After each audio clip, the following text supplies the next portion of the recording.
This year's wide receiver core looks absolutely phenomenal, quite frankly. Is there any, I guess, grand takeaways you have with this? Do you think this receiver room could potentially be as deep as we've probably ever seen?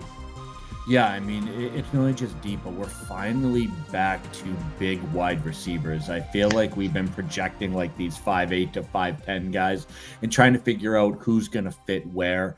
And this year we have those prototype wide receivers that fit in any offense, that can be slotted on the outside, can play the big slot. Like, I'm not as nervous to do pre-draft rankings as I have been in the previous 3 years, where, let's be honest, we had some guys that, depending on landing spot, had a wide range of outcomes. This year, I feel really confident that these particular sets of wide receivers fit with old school coaches, new school offensive minds. They're just those prototypes we've been looking for the past couple of years, and I think they're going to absolutely take off. This is a year to have late seconds and early thirds. They're going to pay out like what have been late first and early seconds in previous years.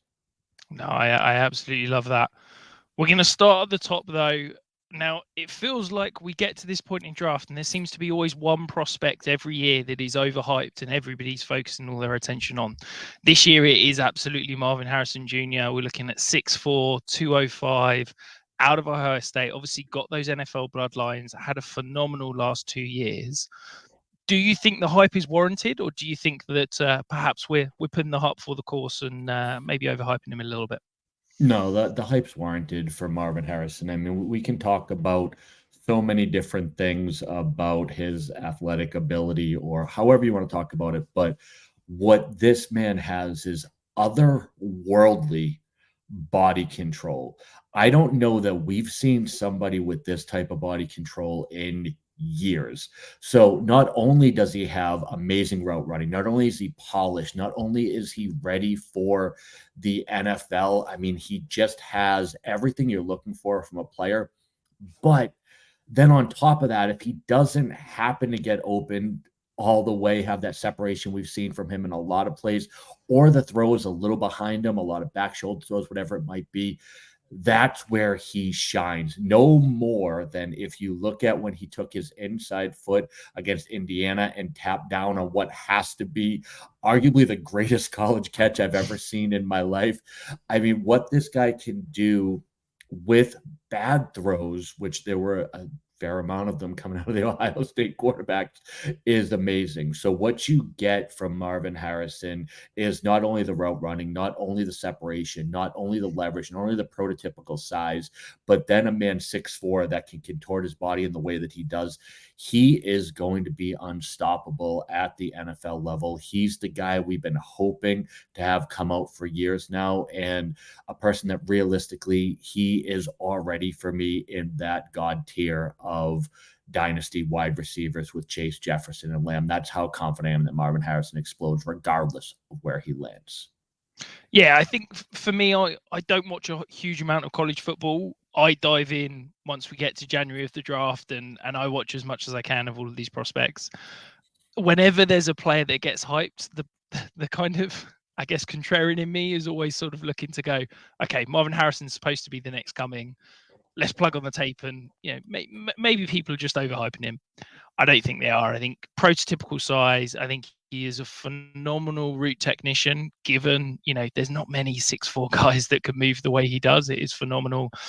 Amazing hands. Amazing going away from his body to make difficult grabs. I think contested catches. You talked about the body control. He's got an amazing ability to contort his body and make those grabs that are difficult look very routine. My slight knock is I don't know if he is a elite athlete. I think he is still a very good NFL athlete. I just don't think he's a guy that's going to win with raw speed or raw agility. But there's not many guys built the way he is that do that. And I think that he's a good enough all-round receiver that he doesn't need that elite athleticism to win. I think he wins in a range of different ways. So yeah, I completely agree with you. I think he's, it's not often we can get elite quarterbacks coming out of a draft, and we're already talking about a wide receiver, whether he should be taken in around them. I think he's absolutely in the conversation for the 101, and should easily be the first non-quarterback drafted in this year's draft. You talked about him being in that god tier, so for you he's a top 4 dynasty wide receiver before he's even stepped on the football field? Yeah, I have him right now teetering between 4 and 5. Realistically, be looking for a 1-to-1 value comp. It would be Amon-Ra St. Brown. He's at that level for me. Probably have him slightly above AJ Brown if I was looking at ranking him today. That's how confident I am in this player and in what he's going to do in the NFL. I think those guys are both outstanding wide receivers, so I don't want people thinking year one, if this was redraft, that's where I'm putting him. But I think out of those 3 that we just named, Marvin Harrison Jr. has the largest amount of potential to become the wide receiver 1 in dynasties. So that real difference maker, that guy who can land you the major trade package if you're rebuilding, or the guy who can anchor your team like a Justin Jefferson has for the past few years now, that's Marvin Harrison. So that's where I have him ranked in my dynasty ranks right now. Yeah, I'm pretty much right there. I would have Amon-Ra St. Brown ahead of him, but that's almost purely just because I'm a little bit more. I want to see it. I know that Amon-Ra St. Brown is going to be a top type 5 wide receiver, but it's pretty much neck and neck between him and Marvin Harrison. So yeah, I could definitely flip it and have them rank the other way. The next wide receiver we're going to talk about, though, is a guy that I personally think is in the conversation with Marvin Harrison. I think he is a 1B to Marvin Harrison's 1A, but I think in any other normal year, this guy would be getting up to an elite degree. And of course, I'm talking about Malik Nabers, the wide receiver out of LSU, 6 foot, 200 pounds, one of the smoothest players with phenomenal ability after the catch. Are you a believer that he is a little bit smaller than some of the other guys in this class? Do you think that despite that slightly smaller frame, he can still produce elite numbers for fantasy? Yeah, absolutely. I think with Malik Nabers, when you look at the player he is, I almost wonder if he's like a geometry major in college, the way that he figures out angles.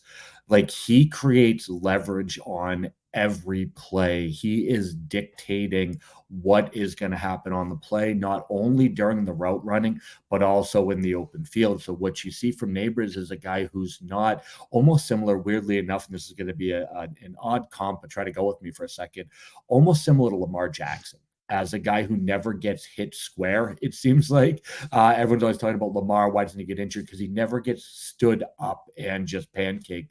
And that's Malik Nabers. Like he seems to create leverage and has the game almost slowed down to a level where he's dictating not only his own movement, but the movement of the defenders at the same time.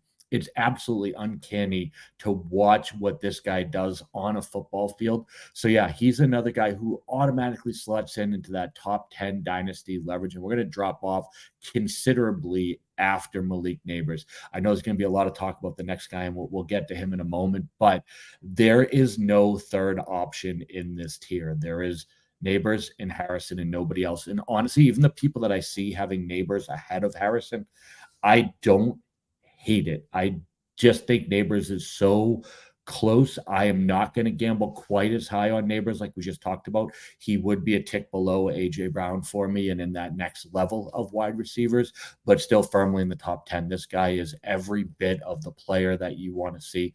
And I can't wait to see him at the next level, and especially see where he lands, because I want to see all sorts of usage from Malik Nabers. He is just dangerous touching the football, whether it's route running or not. Just love watching him play. Yeah, absolutely. I mean, you look at my rookie model, the numbers. Marvin Harrison's a 97th percentile prospect. Malik Nabers is a 96.5 percentile prospect. So he's literally right there, neck and neck. As I said, to me, it's a 1A and a 1B. I really love Malik Nabers. He's so much fun to watch. I get what you're saying about the Lamar Jackson comp in terms of he's got that real subtle agility where he gets defenders off balance so that he's not taking the hit. He leaves his feet into the challenge so that he can absorb the hit rather than take the full whack. So I completely get that. Where I'm fascinated is how he's going to get used in the NFL, because he is a player that you could line up and say, right, he's Aussie. He's going to line up off the line of scrimmage outside. He's going to run a complete route tree, and he's probably going to be a really great receiver doing that. But where Malik Nabers could be, incredible is you can use him in inventive ways. I think if you can use him in the screen game, in the, maybe out of the backfield on jet sweeps, get the ball in his hands and use that phenomenal yak ability. But also he can run a full route tree. He's not just a gadget player. He's like a true Z receiver with gadget traits. And I think that if you get a really inventive offensive play caller, if you get someone that's going to say, actually, let's force feed this guy the ball, rather than giving him 7 touches, let's give him 7 targets and we'll get him 3 touches on screens and out of the backfield or on jet sweeps. Almost very different players, but almost the way Chris Godwin was used in the Bruce Arians, Byron Leftwich days, where he was getting sort of 3.5, 4 manufactured touches a game. If you can get that usage for Malik Nabers, he could be phenomenal, because I don't remember seeing a guy that's this good of a route runner and this good with the ball in his hands. And it's like, if you've got a player that can get open for fun and then is dynamite with the ball in his hands, we know that he's going to be a fantastic receiver, because I think he could slot into basically any NFL offense, quite frankly. Yeah, absolutely. I think what you're hoping for Malik Nabers is basically that Zay Flowers usage, and he's just a much better player than Zay ever was. Yeah, absolutely. Zay plus. The third guy in this class, now I've seen some people talk him up to be in that tier with the top 2. I've seen some people suggest that he's, very firmly in a second tier. Bigger bodied wide receiver out of Washington, Rome Odunze, 6'3", 215 pounds. Unlike Harrison and Nabers, he was a 4-year player. Obviously, Washington had that weird freshman year where they didn't really play because of COVID and that side of things. Do you think Rome Odunze has the potential to be the wide receiver 1 in this class in 3 years' time, or do you think he is a tier below the other 2? He's not even my wide receiver 3. So let's talk about the good first, so I don't get killed by your listeners.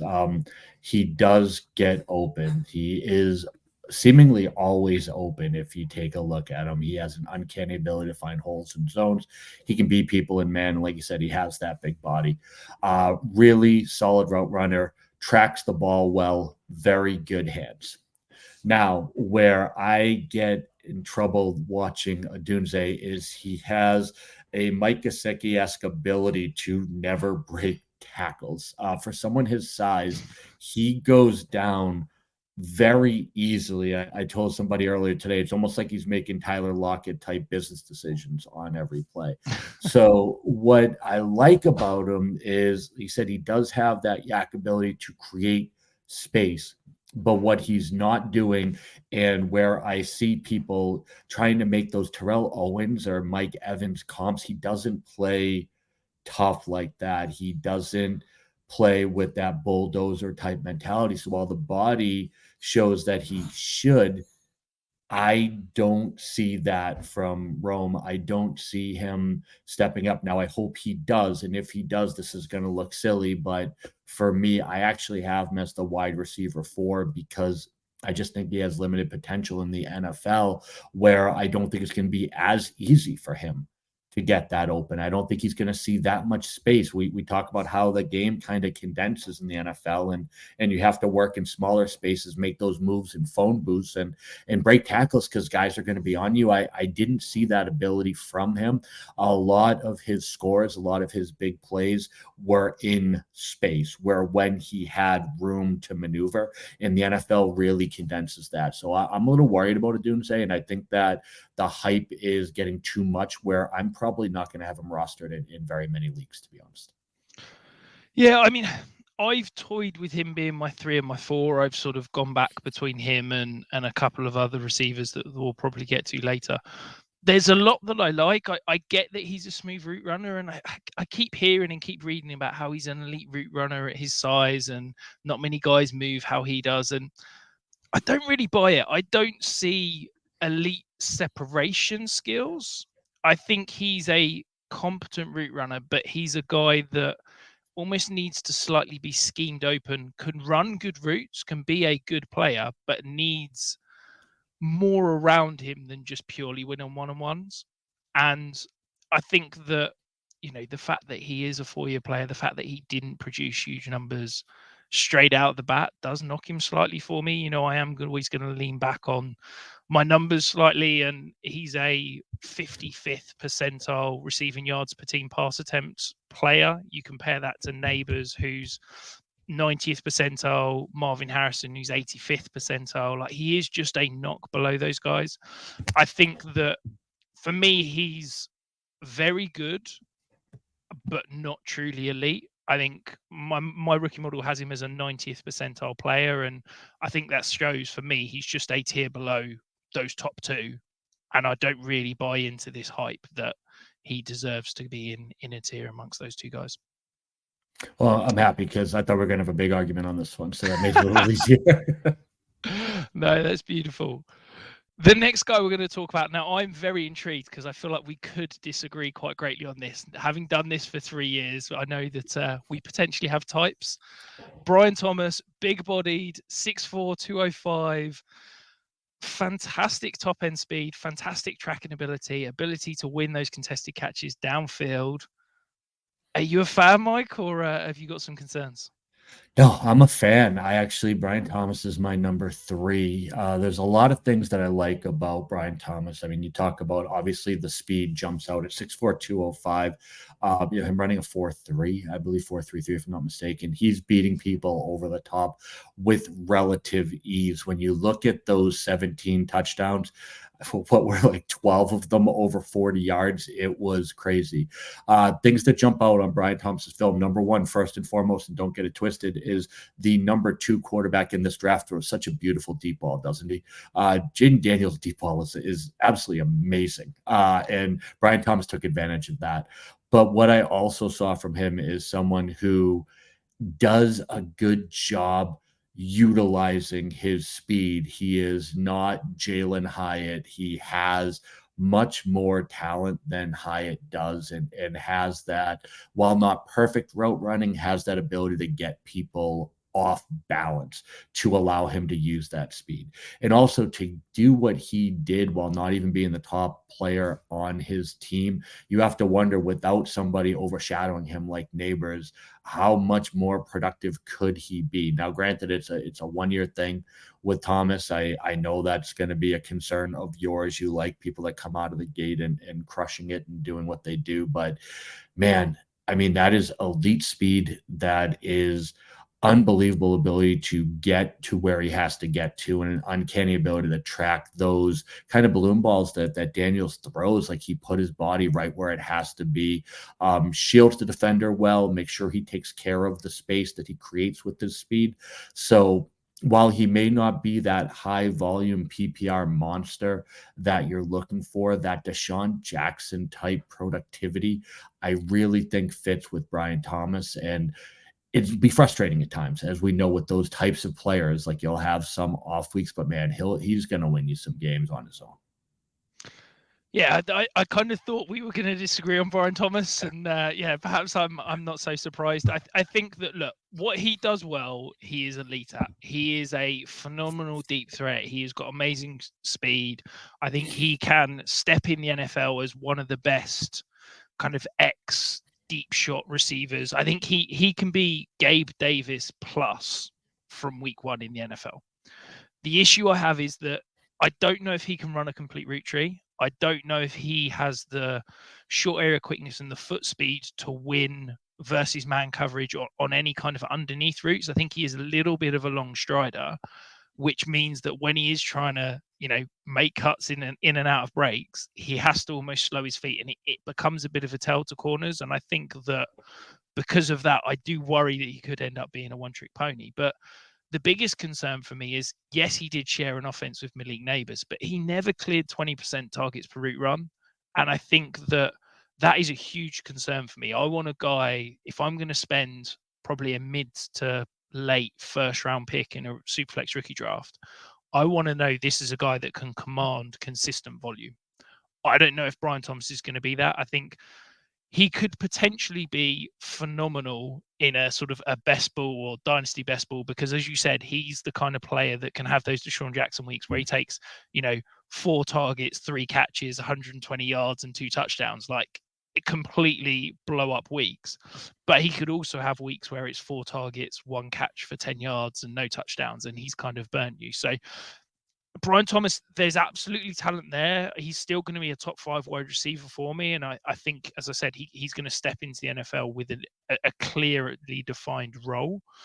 My concern is that I think he could potentially be a real headache for fantasy, because I don't know if he's going to get that dependable volume to be comfortable ticking his name every single week. And I feel like it could be a bit of a headache of, is this going to be a week Brian Thomas goes off, or is this going to be a week where he kind of burns you and does nothing whilst sat in your flex spot? I mean, it could be, right? But I think one of the things, and you referenced it pretty clearly with the Odunze earlier, is that there are certain schemes that people use to get players open. And if you add, for example, just a couple bubble screens to Brian Thomas each game, he's more productive than what we're seeing right now, which is 1,100 yards and 17 touchdowns, right? You look at just some of what Nabers was taken. If you put him on Washington and use him the way they used Odunze, plus the over-the-top skills, I think you'd be able to see really what is he. So I'm not going to disagree with you, but I'm not firm that he's not that guy. It's a question mark.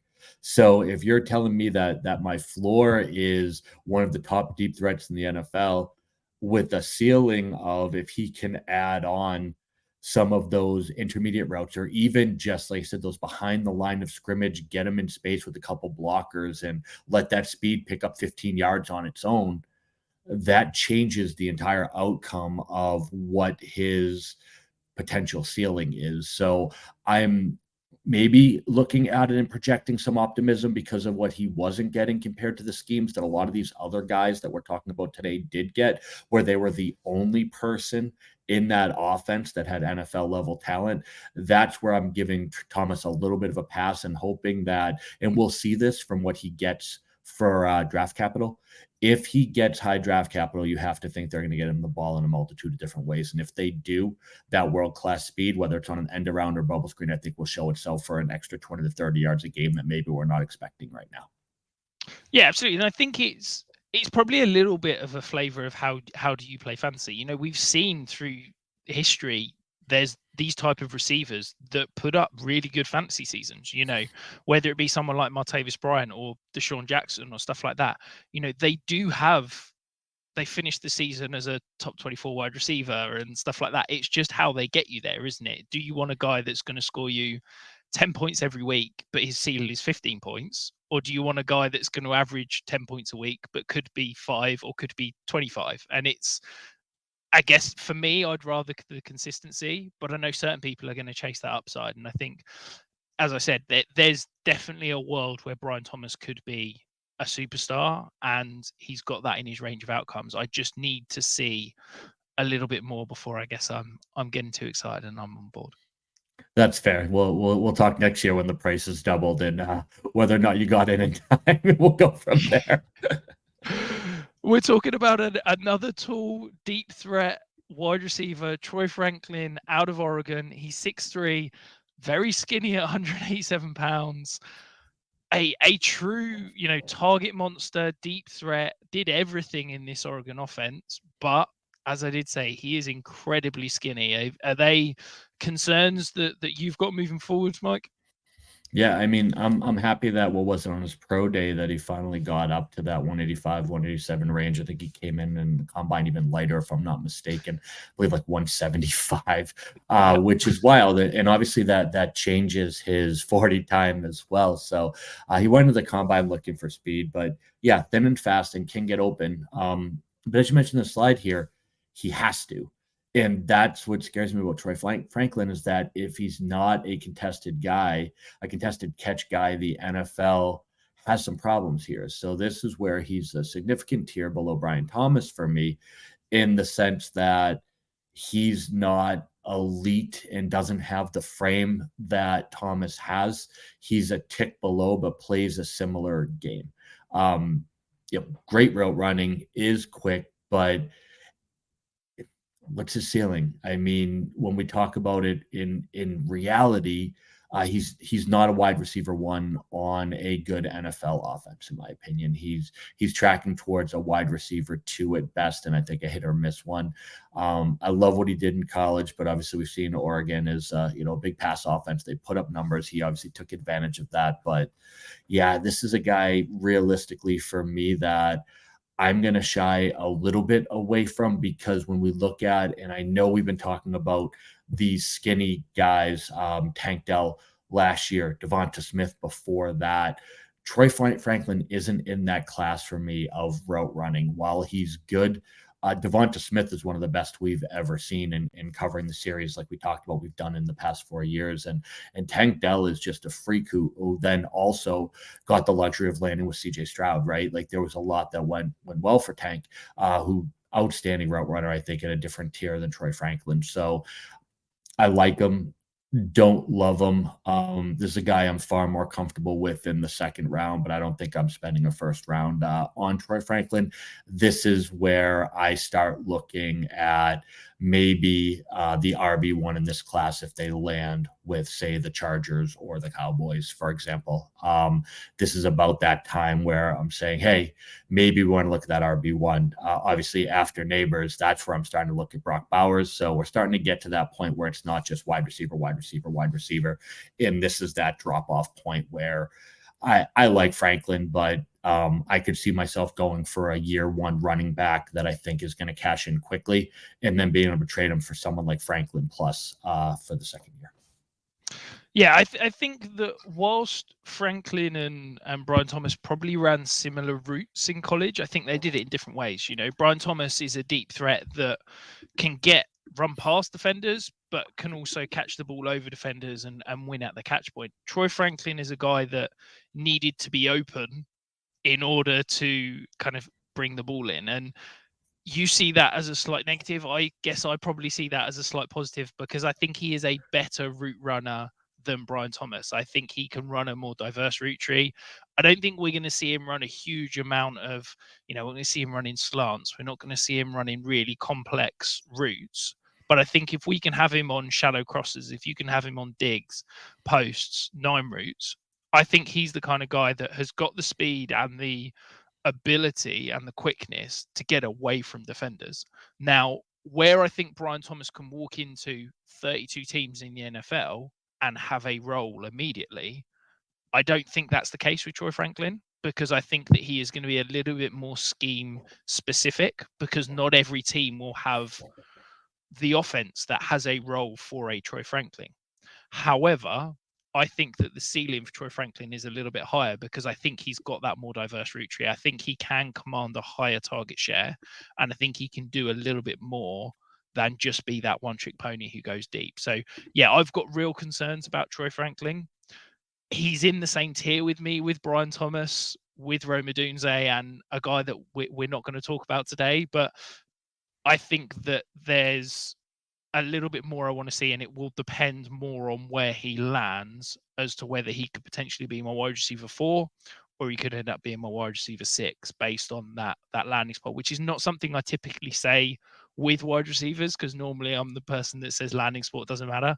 But I think Troy Franklin, because of the type of receiver he is, I think he needs to be in the right offense that's going to use him the right ways. If you just stick him outside and say, right, he's my X, he's going to run, beat press coverage and try and run those downfield routes, I think he's going to struggle, because unless he's suddenly going to whack on a load of frame, unless he's going to develop a whole new release package and be able to win contested catches, I think he's going to struggle in that sort of role. So, yeah, I like Troy Franklin. There's definitely bits I like, but it's landing spot dependent, and there is an element of projection definitely for him to the next level that we don't see with some other guys in this sort of tier. The final wide receiver we are going to talk about today, though, Mike, Keon Coleman, wide receiver out of Florida State, another big-bodied guy, 6'4", 215 pounds. Had some interesting production, didn't really get the elite production of the other 5 guys we talked about, but solid, reliable, ran a fairly slow 40 at the combine, but then had the fastest time at the gauntlet, which I think has been overhyped and over talked about incredibly. Phenomenal hands, but some real concerns about his route running and basic footwork, quite frankly. Are you a believer in Keon Coleman's talent, or do you think there's too much projection to basically spend the capital that you're going to have to draft him? Yeah, no, he's, to me, when I look at his range of outcomes, it goes between Mike Williams and N'Keal Harry. He doesn't get open. That should be an issue for a wide receiver. That's kind of the role. And Keon Coleman doesn't get open. He relies on 50-50 balls. He relies on those hands that you talk about that are great. But how many targets is he going to get if he's constantly covered? I mean, what are we going to be doing with this guy? So your best bet is that you get that Mike Williams, throw it up to him and have him go get it, that Justin Herbert did for a while, but he's never going to get the target share that like a Keenan Allen did in that offense, right? What's the worst possible scenario for him is he lands somewhere like N'Keal Harry did with the Patriots, which is a timing offense, and that's not the game he plays.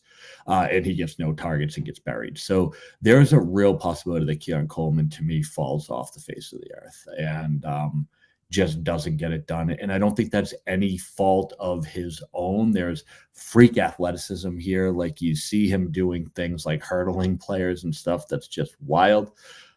But he needs that trust. If you're going to be a person who's relying on your quarterback knowing you can go and get it, that takes a certain type of offense and a certain type of QB. So landing spot is so important with Keon Coleman, and coaching and patience to get him to be really what should be a more polished wide receiver than I see from him. In terms of the route running, like you said, the footwork, the dynamics that get a person open, I don't see a ton from him.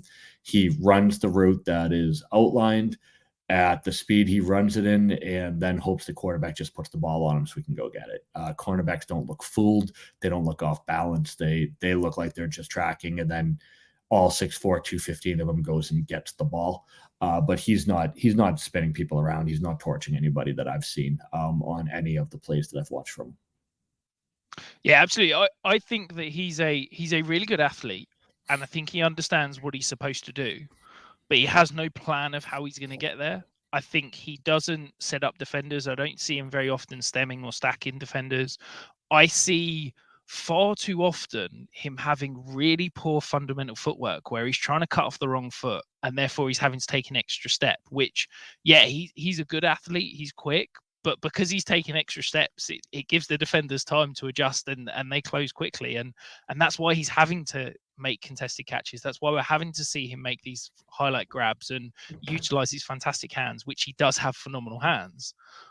But that's because he can't get open. And I have real concerns about that projection to the next level. I think he's the kind of player that I can see a world where he pans out. I can see a world where the talent is there, and with some good coaching and working on his, basic technique and footwork, he could turn into a good NFL wide receiver.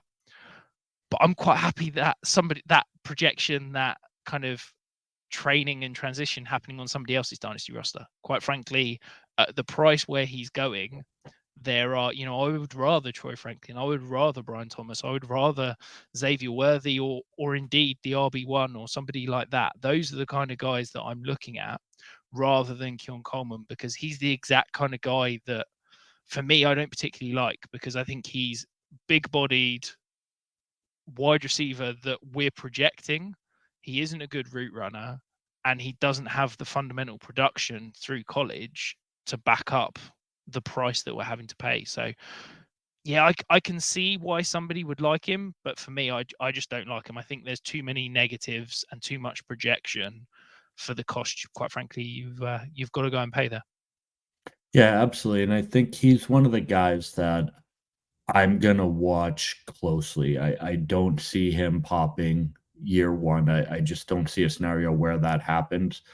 But if we start to see growth and maturity, if you're watching some of the, the micro stats as opposed to the macro overall stats that most league mates will fall into. And you start seeing him get a little more open. You start seeing him towards the tail end of the first year starting to show some promise. You'll be able to get him at a significant discount because this is a guy I think struggles out of the gate. And like you said, is going to need some time.